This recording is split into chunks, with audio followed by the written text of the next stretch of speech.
You ain't got a lot to kick it.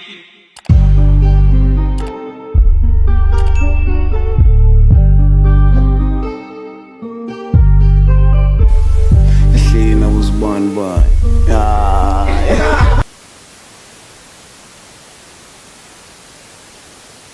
Good afternoon right now, man. Good afternoon. So my name is Asedi and we are shooting live from the AAD 2024. So we've got our good sir who graciously came to our chalet. So may you please introduce yourself. Sure, thanks for having me. My name is Guy Martin. I'm the editor of Defence Week.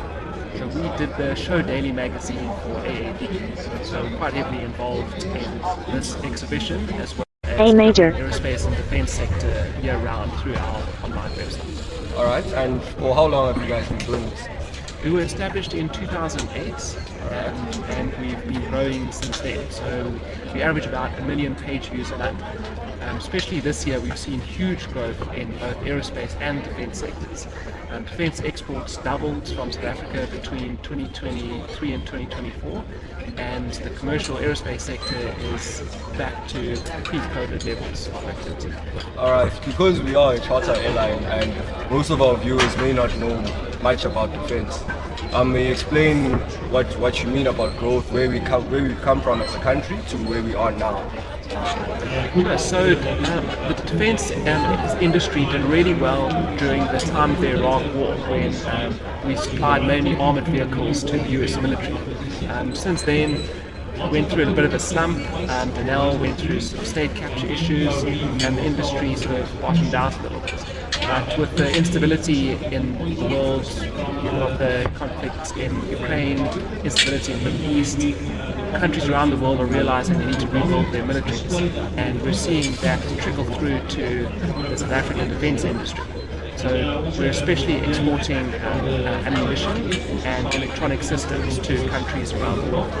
So we've seen huge growth in the last year, and that also is applicable to the aerospace sector, both commercial and military.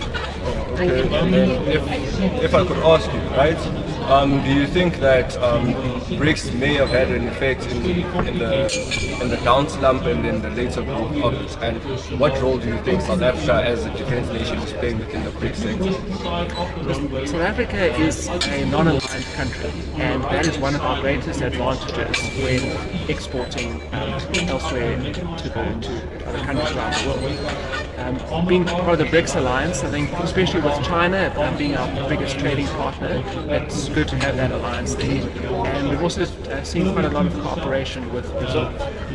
Brazil brought their C-390 airlifter to AAD, and China brought their Y-20, which is very, very big signs of close cooperation within the BRICS architecture. Alright, because I'm also learning as I go while speaking to people, and I saw that you are a camera. So are you exclusively a photographer, or is there something else that you do? I'm a bit of a jack of all trades, so I write, edit, photograph, publish. So for the Show Daily magazine, I was in charge of editing as well as writing for that and getting that distributed to all we printed about 5,000 copies each day of the exhibition. And then I also work on Defence Web full-time the rest of the year as my day job. And it's been very busy. It's like the busiest in quite some time, which is a very good sign. And I think that is evident here at AAD. While the number of visitors was not super high, the quality has been very good. So most companies I've spoken to have said the delegations that came through were excellent. The minister has been visiting, the president himself visited the show on opening day. So the quality of delegations has been excellent. Alright, and then the difference between this AAD and the last one, would you say, like you say, the numbers have been low, right? Do you have more numbers now, or is it less? Probably about the same as 2022. But 2022 was sort of COVID slump. It was a quieter show to be expected. But now I think it's evident that people are keen to do business, people are pushing harder, people are signing deals, they're launching new products. There's a lot of exciting news coming out of AAD. There's new UAVs, new vehicles, new partnerships, a lot of new technology here at the show. All right. I think I've got like 2 more questions for you, right? But then the one question that I want to ask, is there a particular reason the Americans were snubbed? I think it's unfortunately geopolitics. Okay. So I think that it was a little bit of a snub from our side. South Africa tries to thread a delicate balance of being part of BRICS. We're allies with Russia, we're allies with China. And that can be an issue when you're trying to balance support for Russia with Ukraine and the United States. So unfortunately that was one negative aspect of AAD, but that's the nature of politics, I guess. Yeah, that very much is true. And then for my final question, right? Your journey, has it always been in defense, or is there something else that you have planned for yourself? So what got me into journalism is my passion for aviation. Okay. So I've always been interested in aircraft, and I started writing about aircraft as a teenager, and then I got into journalism, and then that led into my job at Defence. So aviation is my number one passion. So. All right, and then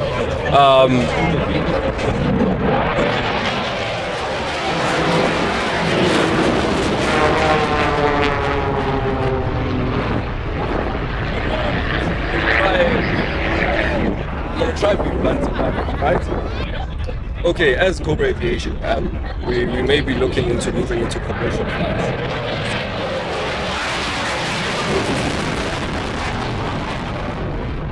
So I would like to know, what is your favorite plane, right?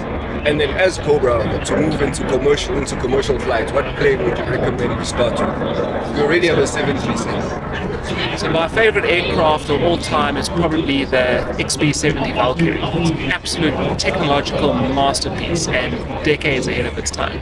In terms of commercial aircraft, I would have to say the Concorde. Why are you laughing? Because the Concorde is history. Right. Unfortunately, we've sort of gone a little bit backwards in terms of speed and performance when it comes to commercial aviation. It's all about what's most economical.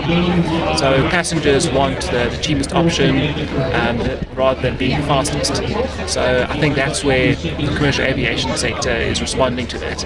Instead of building faster aircraft, they're building aircraft that are more economical to operate, and that translates to the man on the street who can buy cheaper tickets. All right. Well, to wrap it up, I'd like to say thank you for your time, and I'm definitely looking forward to your article. It's a great pleasure. Thanks for having me. Thanks for having me. Thank you, sir.